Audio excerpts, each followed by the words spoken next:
on the recent attacks on ships passing through the Red Sea trade route, which has, of course, raised a lot of concern in the entire shipping fraternity.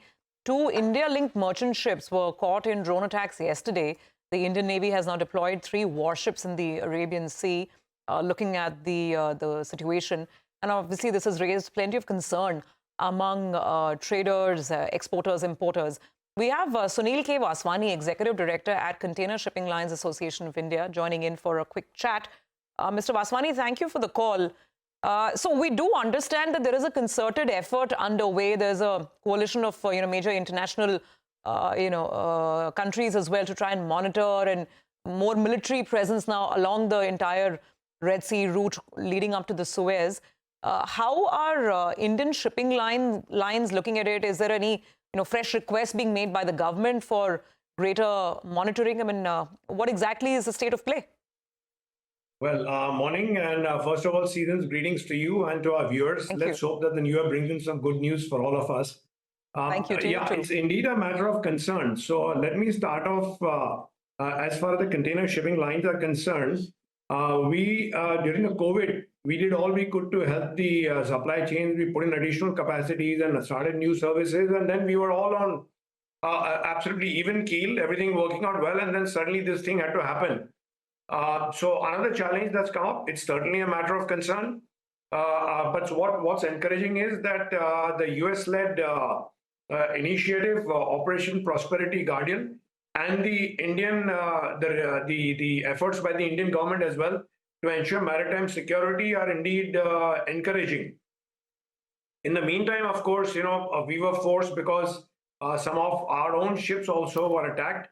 And the container shipping lines, some of them were forced to divert some of their services from Red Sea and Suez Canal to over the Cape of Good Hope. And obviously, this did increase the cost, increase the transit time by about 10 days, and increase the cost because obviously the cost of additional transit, that increases the charter hire per day, also the insurance cost. Then we had to put in additional capacities. For instance, if you have I'll just give a quick example. If you're operating a service between India and Europe, the round trip takes about 56 days for 8 ships. And if you're going, and that's if you're taking the shortest route via the Suez. But if you're going over the Cape of Good Hope and adding another 10 days, then you need to put in one additional ship. So that additional capacity has to be introduced, which also increases the cost because additional ships are to be put in. And of course, when the demand goes up for ships, the charter hire goes up, and also the charter hire per day goes up because of the additional transit.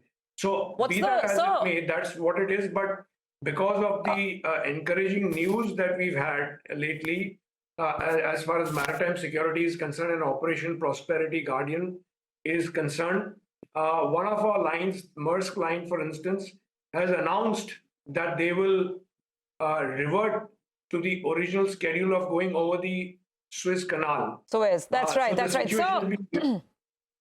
So, can we get some tentative indication of charter rates? I mean, since this whole issue flared up, it's been about, I think, 2 weeks now.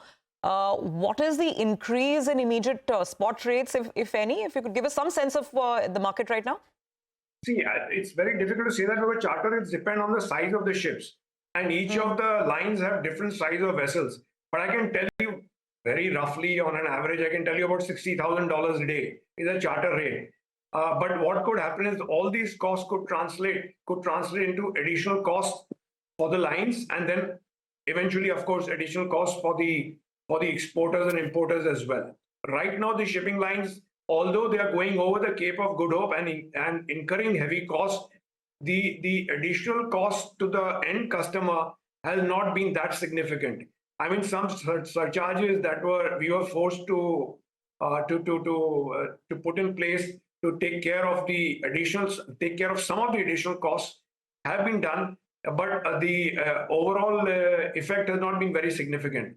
But if this situation turns for the worse and we are forced to continue over the Cape of Good Hope, then cost increases could be quite significant. Okay.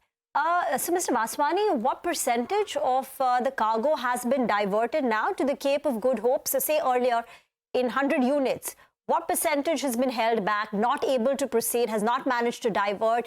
Just give us a breakup. Yeah. So, as far as India is concerned, we are more impacted by exports rather than by imports.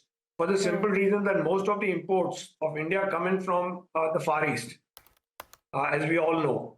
And some imports basically come in from the West, that is Europe and US.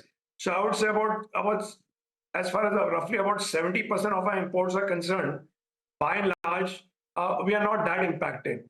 But the reverse holds, because these exports eventually take place to destinations in Europe and to the US. And for those sectors, of course, we've had to, many of the lines have had to divert over the Cape of Good Hope, and that's why the increased transit and the potential increase in the costs. Mr. Vaswani, just to go back to the cost point, you said 60,000 USD is, the day rate. And these are tough to generalize, I get that. But to understand the issue, assuming if there is to be this diversion and ships are to be routed around the Cape, then ballpark and higher insurance costs, given the scenario right now, ballpark for an exporter, what is the increase in freight cost we're talking about? Is it 5%, 10%, 15%? I mean, just rough back of the envelope math so that investors understand, what is the increase in cost of doing business? Sure.